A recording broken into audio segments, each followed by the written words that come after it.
what causes strep overgrowth in the colon. And so that can be a number of reasons, but if it's in your mouth, that's part of your GI tract. Right.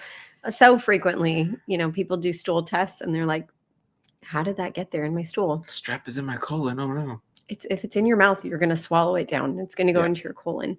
But I think with these stool tests as well, they don't always differentiate the type because there's 4 main types of strep, A, B, C, and G.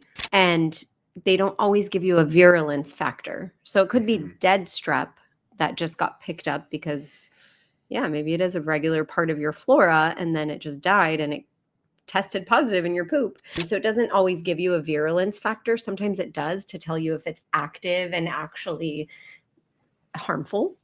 And then again, how did it overgrow in the first place? I see this sometimes when I order stool tests for my patients.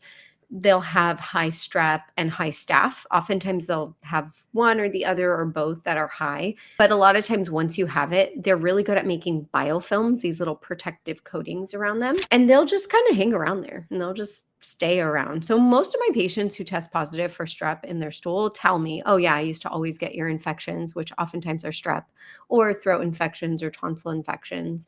So that doesn't mean that your body completely cleared it out. It could have been that they created a little colony behind your tonsil that will kind of come out and flourish when the opportunities are just right.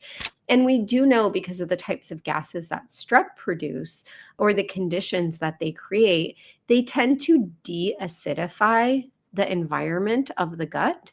And so because they're an opportunist, they'll bring in other opportunists with them. So if somebody has recurrent yeast, sometimes they'll also concomitantly or concurrently have strep or staph or one of these other ones that allows the environment to be appropriate for the other one to grow. So again, it could be normal and it could just be inactive strep that you have. If you have it in your throat or if you recently had a strep infection and then you took a stool test, it could be remnants of that.